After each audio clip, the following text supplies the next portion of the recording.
there, and welcome to the Healing Word of the Week podcast with me, Marissa of Marissa Moments, where you might get triggered into seeing your own reflection, but it's to reconnect you to yourself and awaken the divinity within. So prepare for laughs, resonance, and accountability through true stories, channeled messages, prophetic words, and everything in between. So I hope you're ready, because guess what? Here we go.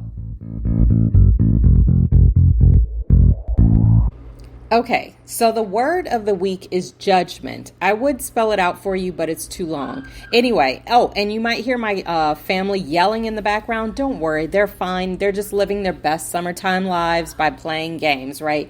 And they get a little intense. But anyway, judgment. That actually is a great segue, because what I feel God is putting on my heart to share with you is that we have to get away from fearing judgment, right? Well, first, what I'm hearing is that typically when we fear judgment, it's because we are judgmental, right? I feel like this is very repetitive. I think I might have even done a podcast in the past labeled judgment, but obviously it bears repeating. That's why God has me doing it again.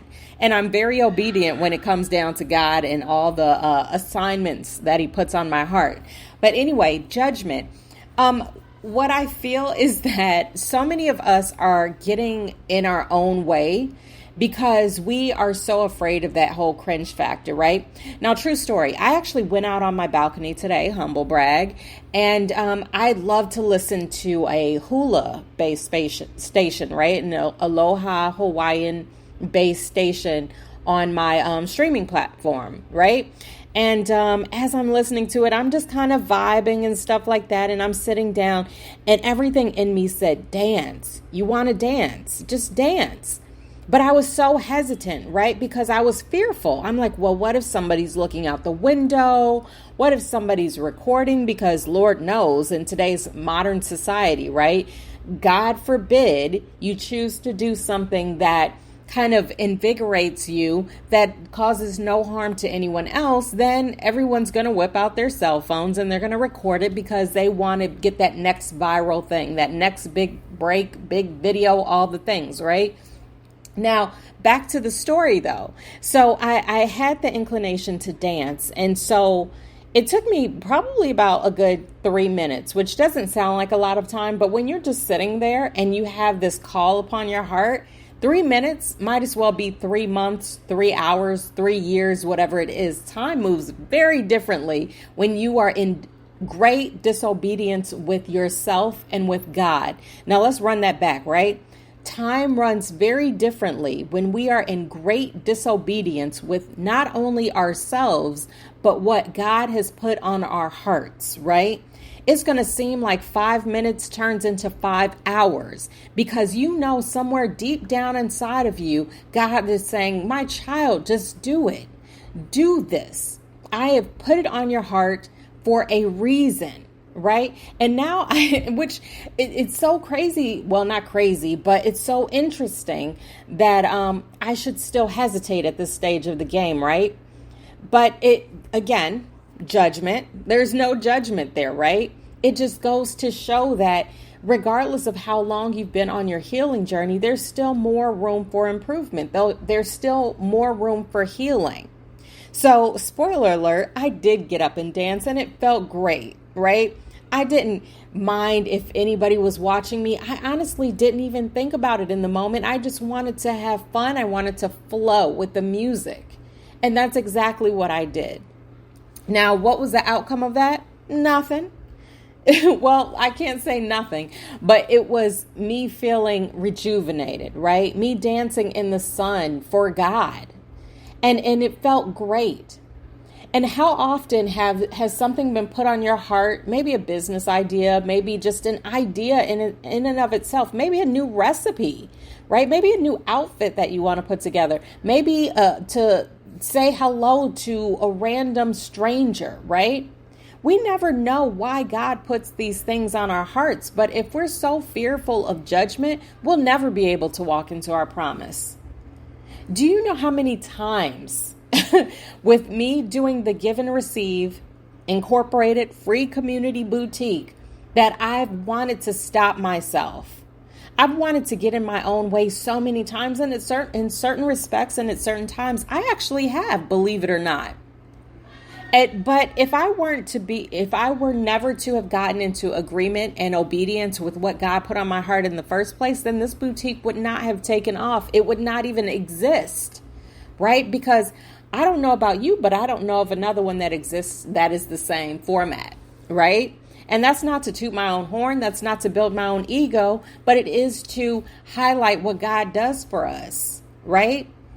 Because we fear other people's opinions so much that we block our own blessings.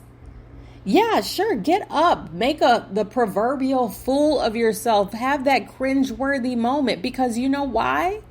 That is a step in the air quotes right direction.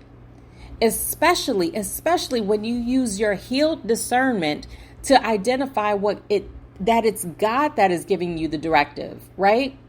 Ancestors, angels, and saints giving you that directive to say, this is what you are supposed to be doing.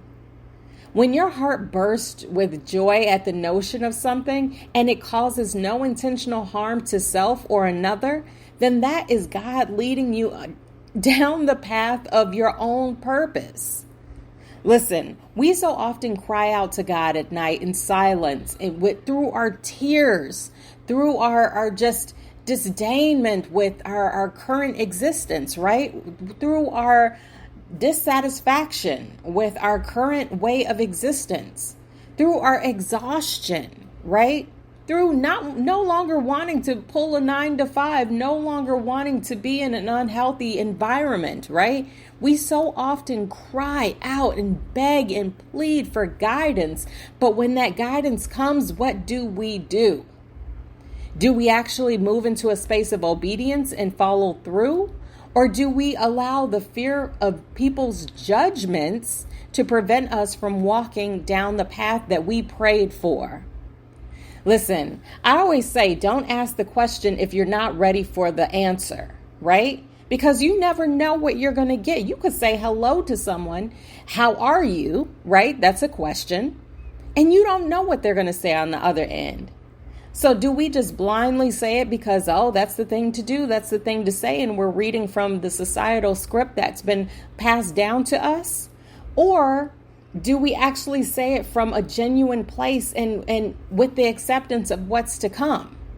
That's basically along the same lines of getting into agreement with yourself and moving that judgment aside, that fear aside, and saying, this is what I'm supposed to do. With great conviction.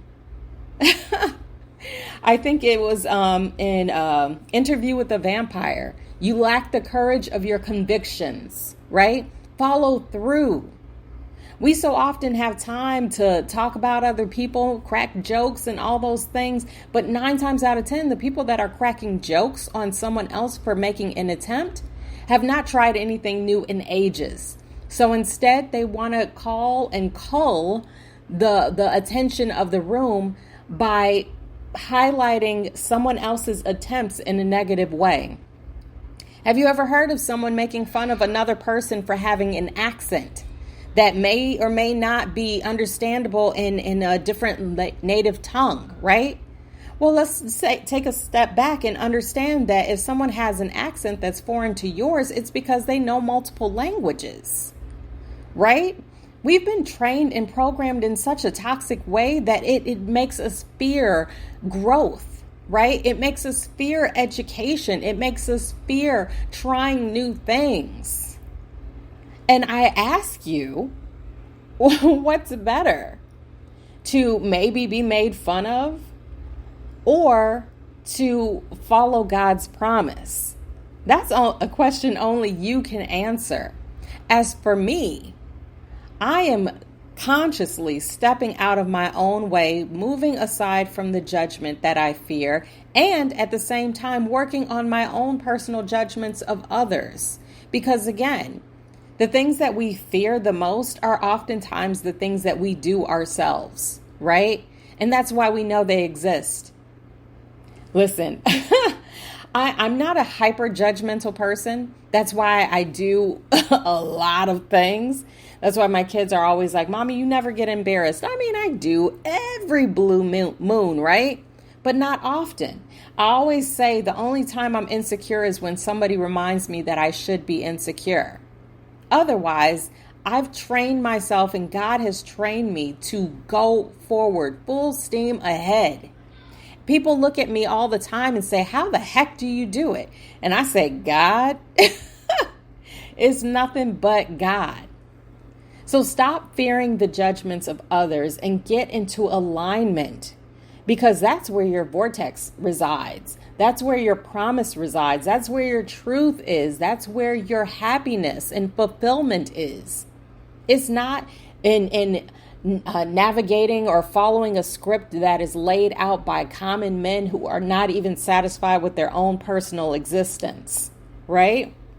But I've gone on and on. So hopefully you're picking up what I'm putting down, because judgment is not to be feared. Judgment is not there, or nor should it exist to sway you from your purpose, to push you away from your own divinity, to lure you away and tether you to some dark place and space where you know you've long outgrown. Stop allowing other people to determine your destiny and start getting in agreement with God. And that's it. So thank you so much for listening. I really look forward to sharing these messages with you and these words of the week every single week, because just like with my oracle readings on the Tickety Talk /YouTube every single Tuesday morning, just like any divine message that I may read or recycle that is channeled through God, Gaia, ancestors, angels, and saints, it always reflects back on me. And I hope it is also a projection and a reflection for you as well. So that way you have a little bit more clarity, a little bit more understanding, a little bit more direction for your day, week, month, year existence. So in the meantime, make sure you look me up. I'm all over social media. I just mentioned two of the things, the Tickety Talk and the YouTube. I like to put the in front of these terms because why not, right? Who cares? But just remember, when you look me up, it is Marissa Moments, and that's Marissa with one S, because as I always like to say, there is only one me. So until next time, thank you again for listening. Thank you for walking this walk with me. Don't forget to like, share, comment, subscribe, all the things, and I will see you next week. So in the meantime, happy healing. Bye.